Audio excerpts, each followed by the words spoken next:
Good morning. It is actually morning. I have a lot of business work to do. So I'm going to be doing that for most of the day, and I wanted to get out here and take care of this before I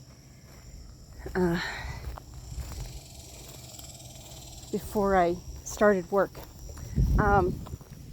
There's a lot of stuff to see out here, but what I wanted to show you, here's one. This isn't what I wanted to show you, but here, let me turn around so you're not getting the...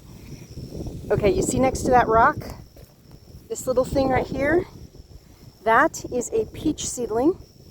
It was mowed a couple weeks ago by a neighbor, and it is coming back. There is another one, or was,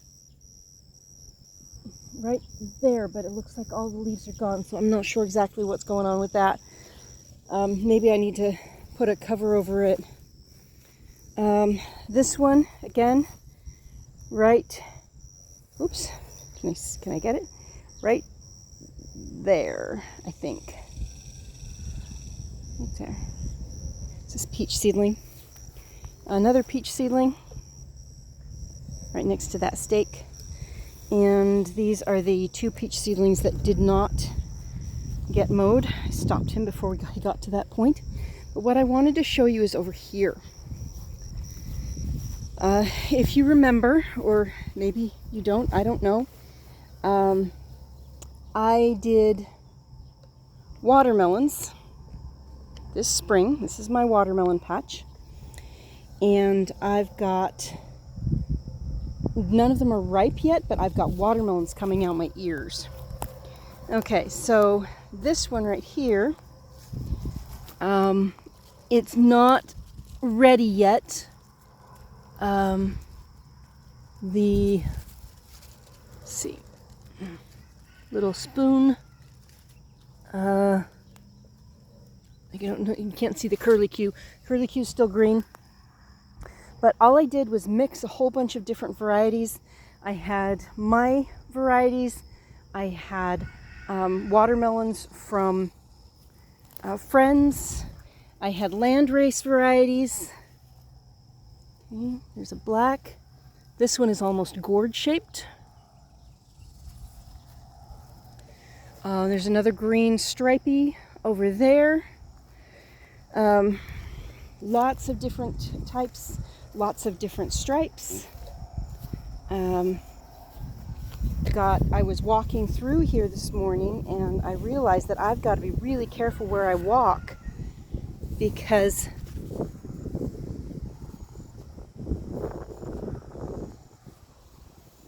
there are a lot of watermelons out here. Again, a different stripey right there in the middle.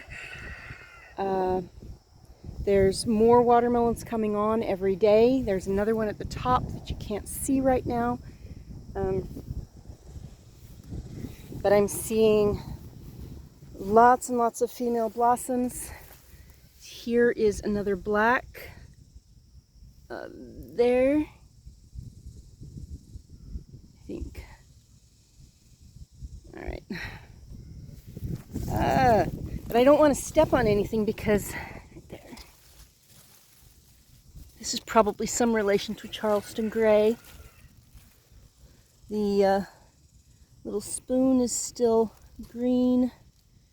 The curlicue, I'm not finding a curlicue on this one. There it is. It's buried. Okay, so the curlicue there is still green.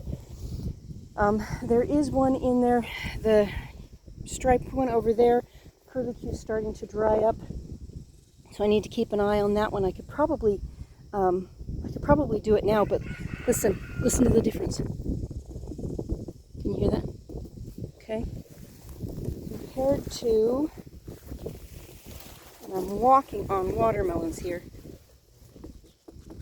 Hear the difference? This one's much more hollow. So that one's almost ready. There's another one up there that's a white. probably some relation to a Congo. And I need to get up there so that I should probably go the other direction. But see, here's another one, a good different variety. And, okay. So, you look at where it joins to the main stem, this little spoon-shaped thing. And then there is a curlicue that comes out from that same spot, but this one snapped off, it looks like. Okay, so curlicue is still green. We'll take a look at it. Lots and lots. This one up here, if I can find it. This one right here. Okay. This one. I don't know if you can even see my hand. Right up there. Curlicue is still green. A little spoon-shaped thing is still green. That one's still. So I'm thinking that I need to do some trimming in here because I can't see all of the watermelons. Here is, if you can see it, another black right there.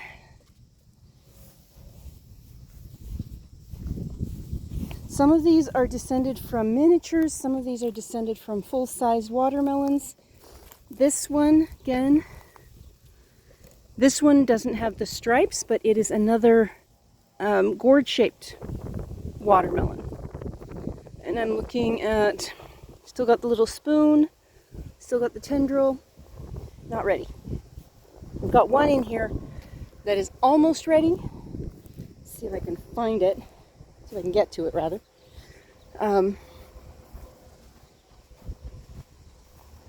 There's one right up there at the top, and I think that's the one that I'm looking for. Okay. Whoops. All right, let's see. Got those two.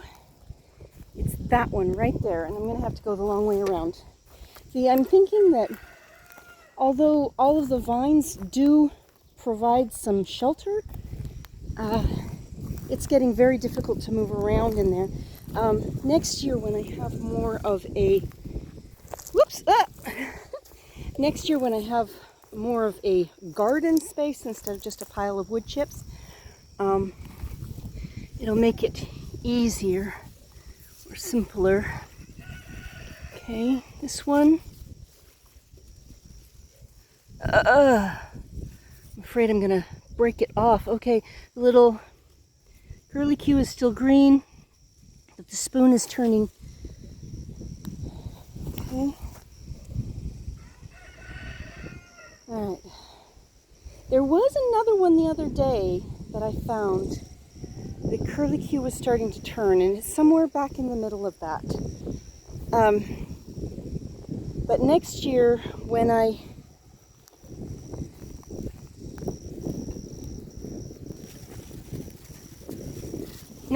have a little bit of a more controlled situation, should be able to spread these out a little bit more so that I can actually see what's happening. I thought I had marked the one that was almost ready. Oh, I did. I showed it to you down there. Okay. All right. So, don't know if you are familiar with the blossoms.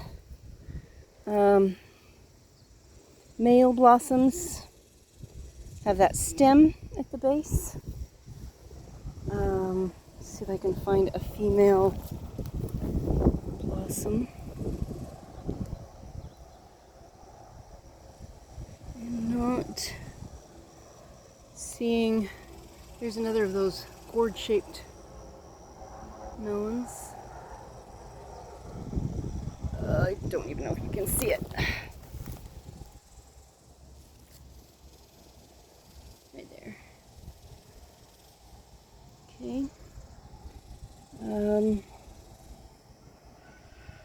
Let's see. I'm not seeing any.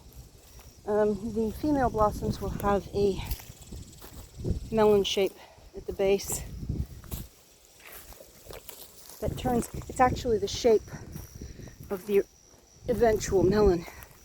So just from the female blossom you can tell what that melon is going to look like. Same thing with other melons and squashes.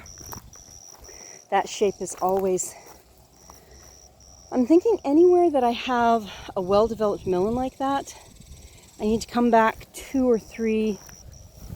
See, like this one. Okay. If I cut it off here, that'll leave a few leaves and then take out some more. See, here it doesn't really matter so much because the space behind is not occupied by other melons, so I can put that, let the plant put all of its energy into ripening this one. But see, if I come here, okay, and this melon, this dark melon, is attached to this branch. And if I look at the melons that are out in the middle of the patch, I have to be careful not to, oh, female blossom. Okay, there we go. Oh. Okay, that is a female watermelon blossom. And it looks like that's going to be another of the gourd-shaped watermelons. But this is a male blossom. No gourd shape at the base, just a stem. We'll follow that back because I want to see. I hope we're getting some good cross-pollination this year. I think we are. I'm starting to see melons out in the grass as well, which when I see the vines out in the grass, I'm just tossing them back into the patch. But I think some trimming is in order.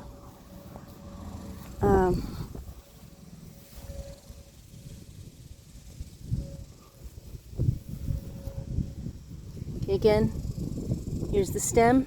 Come back to this. There's this spoon-shaped leaf right here. And somewhere in here, there's the curlicue right there. It's still green.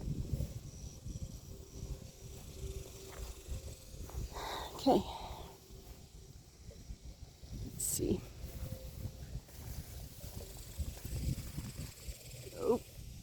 Okay, let's see what we got here.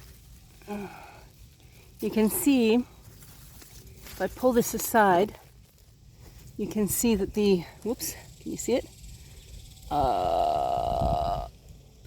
No, it's here hiding. The curlicue, let's pull this one off. Curlicue came off with the, woo! I just pulled my shoe off. Okay. Yeah, we'll play with that. How's that? Okay. All right. So, let's put this down here. Okay. So, there is, the curlicue came off when I pulled the watermelon off. This right here was the spoon-shaped leaf, completely dried up. Curlicue was about half dried up. I'm going to take this one inside, even though it hasn't, whoops. The other thing that usually indicates that a melon is finished is that it'll turn yellow on the bottom. I don't see any yellowing, but according to sound, according to the curlicue, according to the spoon leaf, I think this is ready.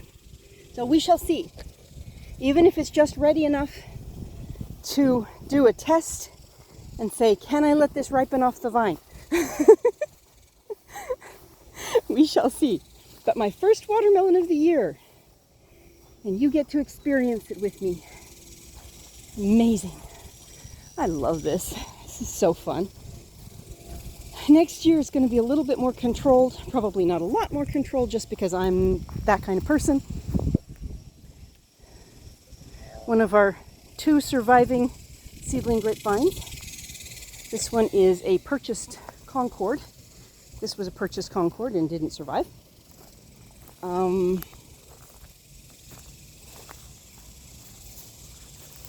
These are all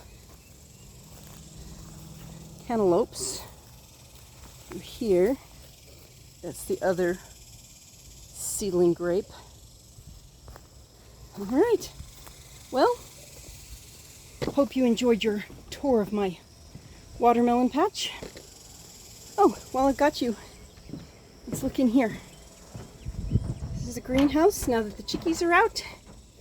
Okay, that thing right there in the center, that is chia. No, it has not started to bloom yet.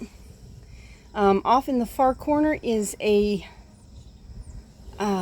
loofah gourd, which actually 2 loofah gourds, which I don't believe will ever bloom because there's way too much nitrogen. This is where the chickens were kept, and there's way too much nitrogen in that soil. And then we have some fig leaf gourds that I am raising, and some little sweet potatoes down here in this corner. Those are seedlings, and then some experiments in the middle. All right, I will talk with you later.